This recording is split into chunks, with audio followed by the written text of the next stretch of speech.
50 years ago, Iran and Israel were close allies. Today, they're considered among the Middle East's greatest adversaries. What happened? And where is this conflict heading? I'm going to take you through one of the most dramatic geopolitical reversals in modern history. In the next 20 minutes, we'll explore how these two nations went from secret military cooperation to the brink of direct warfare, why this matters for global stability, and what experts predict could happen next. To understand today's hostility, we need to go back to 1948. When Israel declared independence, most Arab nations immediately opposed its existence. But Iran, under Shah Mohammad Reza Pahlavi, took a different path. The Shah's Iran and Israel formed what intelligence analysts called the Peripheral Alliance. Both nations felt threatened by Arab nationalism and Soviet influence in the Middle East. This wasn't just diplomatic friendship, it was deep strategic cooperation. Iran became Israel's main oil supplier, providing about 90% of its energy needs. Israeli experts helped modernize Iran's agriculture and military. There were direct flights between Tehran and Tel Aviv. Iranian Jews could travel freely to Israel.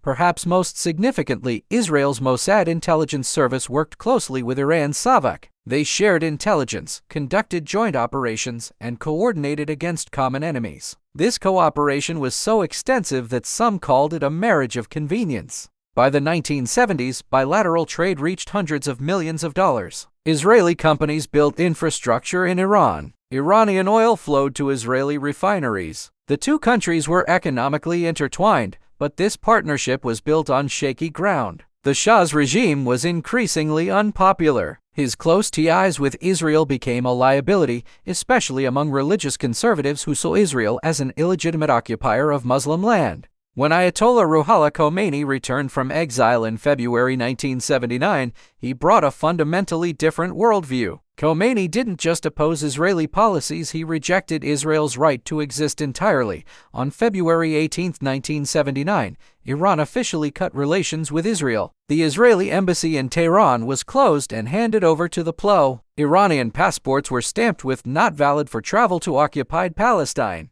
This wasn't just a policy change, it was an ideological revolution. The new Islamic Republic made opposition to Israel a cornerstone of its identity. Khomeini called Israel the Little Satan while labeling America the Great Satan.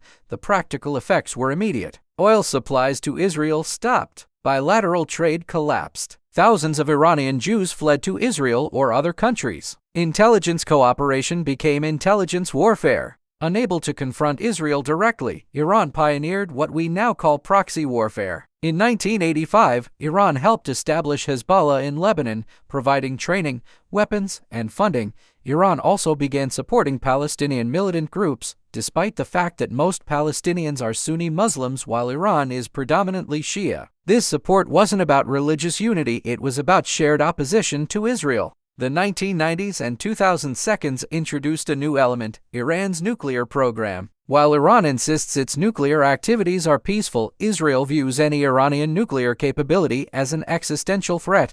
The conflict evolved beyond conventional proxy warfare. The 2010 Stuxnet cyber attack, widely attributed to Israel and the United States, destroyed Iranian nuclear centrifuges. Iran responded with its own cyber operations against Israeli infrastructure. Iran's involvement in Syria's civil war brought Iranian forces closer to Israel's borders than ever before. Iran's axis of resistance, including Syria, Hezbollah, and various Palestinian groups, created what Israel sees as an encirclement strategy. The 2018 U.S. withdrawal from the Iran nuclear deal escalated tensions. Israel supported maximum pressure on Iran, including targeted assassinations of Iranian nuclear scientists and military commanders.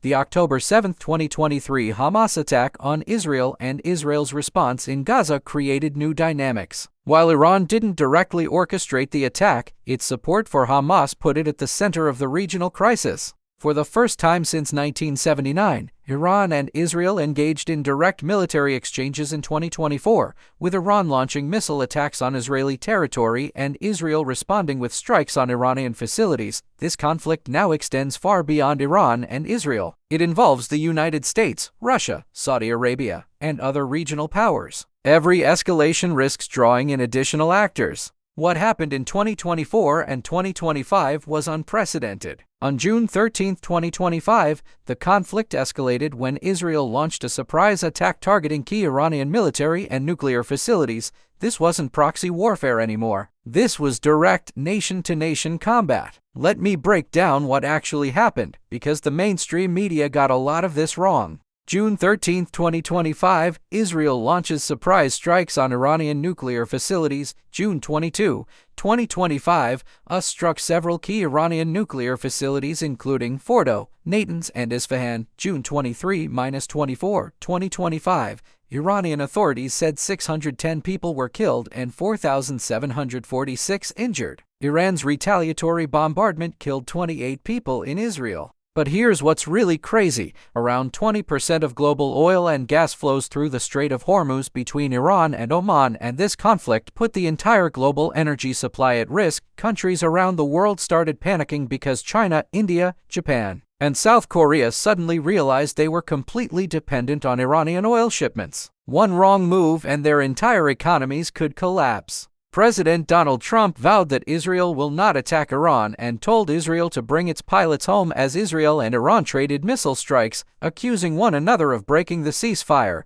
But even with a ceasefire in place, the head of the Israel Defense Forces said the campaign against Iran is not over, which brings us to the million-dollar question. What happens next? Based on everything we've analyzed, here are my predictions for what's coming next. And some of these will absolutely blow your mind. Iran will pivot to what I call proxy war 2.0. Instead of traditional militias, expect cyber mercenaries, economic warfare through cryptocurrency, and influence operations through social media. Iran's nuclear program took massive hits, but they'll rebuild probably underground this time. While Trump claimed Iranian nuclear sites were totally obliterated, US officials have cautioned that damage assessments are just beginning. Moscow stands to gain from the West redirecting attention and resources from Ukraine to the Middle East. Expect Russia and China to fill the vacuum. The real battle will be economic. Iran will weaponize energy supplies, while Israel and its allies will use financial sanctions and tech restrictions. But here's the prediction that keeps me up at night. With more than 9,000 Israelis displaced from their homes since the war with Iran began, and ongoing ceasefire violations, the biggest risk isn't intentional escalation. It's accidental escalation, one miscalculation, one rogue commander, one technical glitch. And we could see a regional war that makes Syria look like a minor dispute. So there you have it, the complete story of the Iran-Israel conflict that's been 45 years in the making and is far from over. This conflict will shape the next decade of global politics, energy markets, and potentially world peace. Internal politics in both countries matter enormously. Iran faces ongoing domestic unrest, while Israel deals with its own political divisions. Leadership changes in either country could dramatically alter the conflict's trajectory.